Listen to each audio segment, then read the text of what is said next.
¿Y si te dijera que en el instante de tu muerte, tu alma no sube directamente al cielo, como siempre te enseñaron? Millones de cristianos repiten esa idea con total seguridad, pero cuando abrimos la Biblia con atención, aparece una verdad mucho más inquietante. Existe un lugar de espera, existe un juicio, y existe un detalle sobre lo que ocurre en los primeros momentos después de morir que casi nunca se predica. Lo más impactante es que Jesús habló de esto. Quédate hasta el final, porque lo que vas a descubrir puede cambiar por completo la manera en que ves la muerte y la eternidad. La Biblia es un libro que incomoda, no porque sea oscuro o difícil de entender, sino porque cuando se lee con honestidad, con humildad, con el corazón dispuesto a recibir lo que dice y no lo que queremos que diga, revela verdades que sacuden todo lo que creíamos saber. Y pocas verdades sacuden tanto como la que tiene que ver con el estado del alma después de la muerte, porque no es lo que la mayoría espera encontrar. Desde los primeros siglos del cristianismo hubo una tendencia natural a simplificar, a crear imágenes claras, fáciles de transmitir, fáciles de creer. Y así fue tomando forma la idea de que, en el momento en que alguien muere, su alma vuela directamente al cielo o cae directamente al infierno, sin espera, sin proceso, sin un estado intermedio. Pero esa imagen, aunque reconfortante, no es lo que la Escritura enseña cuando se la lee completa, versículo por versículo, libro por libro. El apóstol Pablo, en su carta a los Corintios, escribió algo que pocas veces se predica en su totalidad. En 1 Corintios 15, 51-52 dice: «No todos dormiremos, pero todos seremos transformados en un momento, en un abrir y cerrar de ojos, a la final trompeta». ¿Notaste algo? Él habla de una trompeta final, de un momento futuro de transformación, no de algo que ya ocurrió el día en que moriste. Hay algo que todavía está por suceder, hay un momento que aún no ha llegado. La palabra que Pablo usa para referirse a los muertos es dormidos. No dice que están en el cielo danzando entre nubes. No dice que ya recibieron su recompensa eterna. Dice que duermen. Y esa palabra, en griego koimaomai, aparece una y otra vez en el Nuevo Testamento para describir el estado de los que han partido. Es un sueño, es una espera, es un estado de reposo que precede a algo mucho más grande que cualquier cosa que podamos imaginar desde este lado de la vida. Jesús mismo usó esa palabra cuando Lázaro murió. En Juan 11:11 dijo a sus discípulos: «Nuestro amigo Lázaro duerme, pero voy a despertarle». Los discípulos pensaron que hablaba de sueño literal. Jesús tuvo que aclarar: «Lázaro ha muerto». Pero lo importante no es solo que aclaró, lo importante es que eligió usar la imagen del sueño para describir la muerte. No dijo Lázaro ya está en la gloria. No dijo su alma ya está con el Padre. Dijo que dormía y fue a despertarlo. Esto no es una idea marginal inventada por alguna corriente teológica radical. Es el lenguaje que usa la Escritura. Y cuando te detienes a entenderlo, algo cambia en tu manera de ver la muerte, de ver el tiempo, de ver la eternidad. Porque si el alma duerme, entonces hay algo que todavía está por suceder. Hay una trompeta que aún no ha sonado. Hay una resurrección que aún no ha ocurrido. Y hay un juicio que todavía está por venir. El libro de Eclesiastés, uno de los textos más honestos de toda la Biblia, lo dice con una claridad que puede resultar incómoda. En el capítulo 9, versículo 5, leemos: «Los que viven saben que han de morir, pero los muertos nada saben, ni tienen más paga, porque su memoria es puesta en olvido». Esto no es nihilismo, no es una negación del alma, es una descripción del estado intermedio, ese espacio entre la muerte y la resurrección final que la Iglesia ha preferido no discutir demasiado porque genera preguntas difíciles. Y es exactamente en esas preguntas difíciles donde vive la verdad más poderosa. Porque si hay un estado intermedio, si hay un momento de espera antes del juicio final, entonces todo lo que creías sobre lo que ocurre al otro lado necesita ser revisado con la palabra en la mano, no con la tradición religiosa. Y eso, aunque puede ser desafiante, es también profundamente liberador. porque una fe basada en la verdad es una fe que resiste.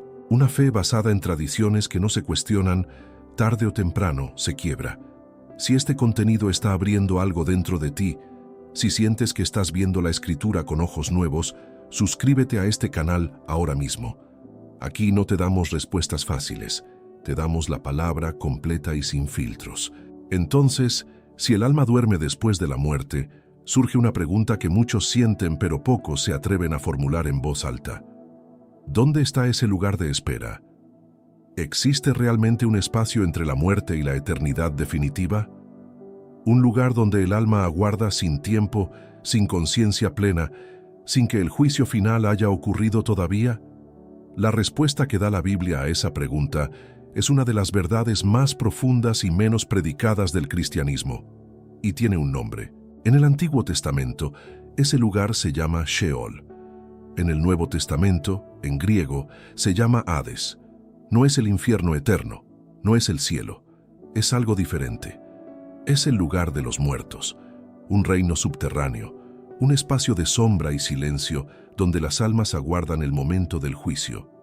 La Biblia lo menciona más de 60 veces, pero pocas iglesias lo enseñan con la seriedad que merece. Y eso ha dejado a millones de creyentes con una imagen incompleta, y por eso frágil, de lo que significa morir.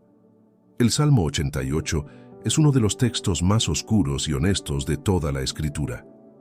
En el versículo 3 al 5, el salmista clama: «Mi alma está hastiada de males, y mi vida cercana al Seol.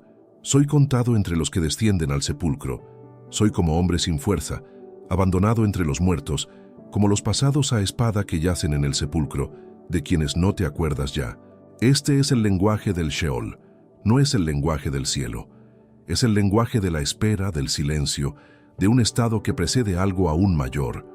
Ahora bien, esto no significa que todas las almas estén en el mismo lugar ni en el mismo estado. Jesús mismo, en Lucas 16, narró la historia del rico y Lázaro, y aunque hay debate teológico sobre si es parábola o relato literal, lo que Jesús describe es revelador. Hay un lugar de tormento y hay un lugar de consuelo, separados por un abismo que nadie puede cruzar.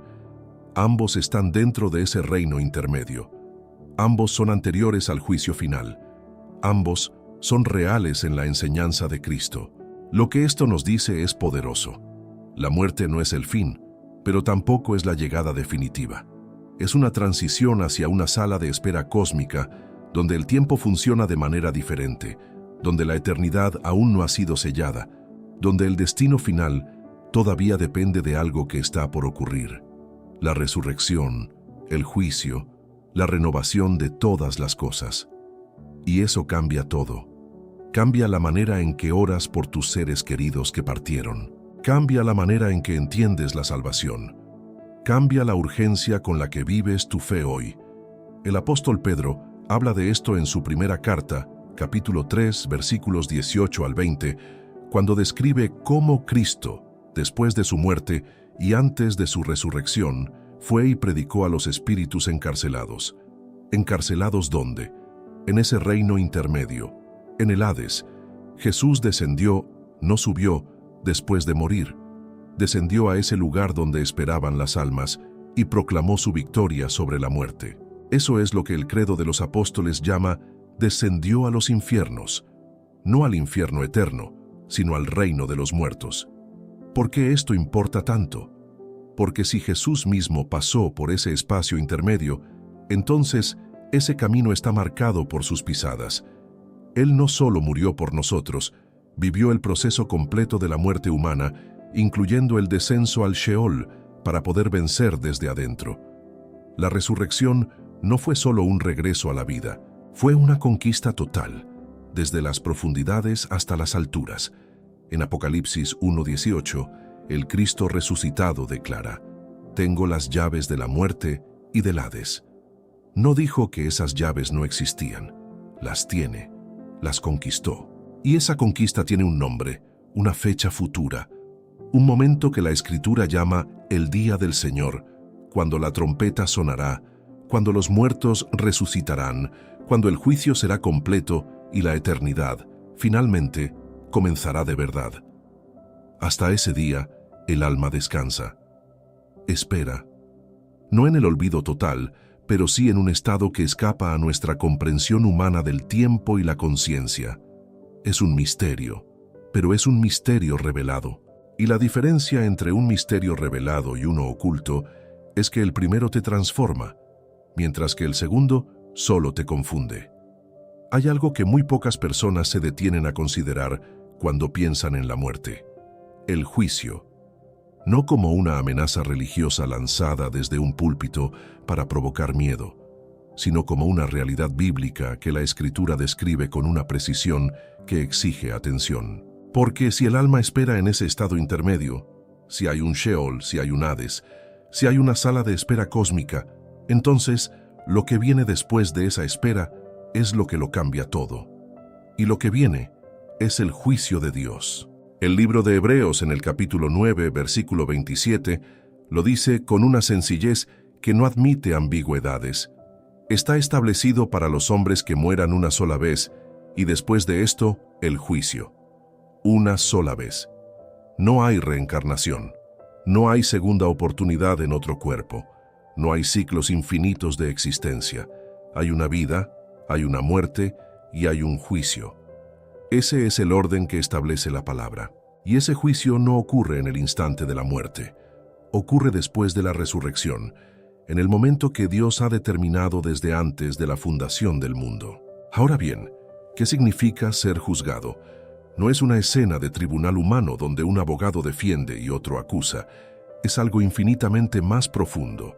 Es el momento en que cada vida es vista en su totalidad, con toda su luz y toda su sombra, delante de aquel que conoce cada pensamiento, cada intención, cada decisión tomada en secreto. En Apocalipsis 20, versículos 12 al 13, Juan describe esa visión. Vi a los muertos, grandes y pequeños, de pie ante Dios, y los libros fueron abiertos, y otro libro fue abierto, el cual es el libro de la vida. Y fueron juzgados los muertos por las cosas que estaban escritas en los libros según sus obras. Los libros fueron abiertos. Eso significa que nada se pierde, nada se olvida, nada queda sin registro. Cada momento de tu vida tiene peso eterno, y esto no es para paralizarte con terror, es para despertarte con urgencia, porque hay una diferencia enorme entre vivir como si el tiempo no importara y vivir sabiendo que cada día tiene consecuencias que van más allá de esta existencia visible.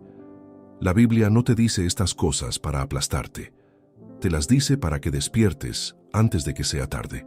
Y aquí viene la parte que más transforma, la que más esperanza lleva dentro. Ese juicio no te encuentra solo, porque en ese mismo pasaje de Apocalipsis aparece otro libro, el libro de la vida, y en ese libro están escritos los nombres de quienes pertenecen a Cristo. El apóstol Pablo lo expresa con una emoción que se siente a través de los siglos, en Romanos 8:1. Ahora pues, ninguna condenación hay para los que están en Cristo Jesús. Ninguna. Esa es la promesa. No una promesa débil, no una promesa condicional basada en tu perfección humana. Una promesa sellada con la sangre del Hijo de Dios. Pero para estar en ese libro, hay que haber tomado una decisión en vida. Y eso es precisamente lo que el estado intermedio, ese sueño del alma, nos recuerda con fuerza. Las decisiones que importan eternamente se toman aquí, en este lado de la muerte, mientras el corazón todavía late y la voluntad todavía puede elegir. Una vez que el alma entra en ese reposo, el tiempo de elegir ha terminado. No hay negociación después de la muerte. No hay una segunda instancia donde puedas corregir el rumbo.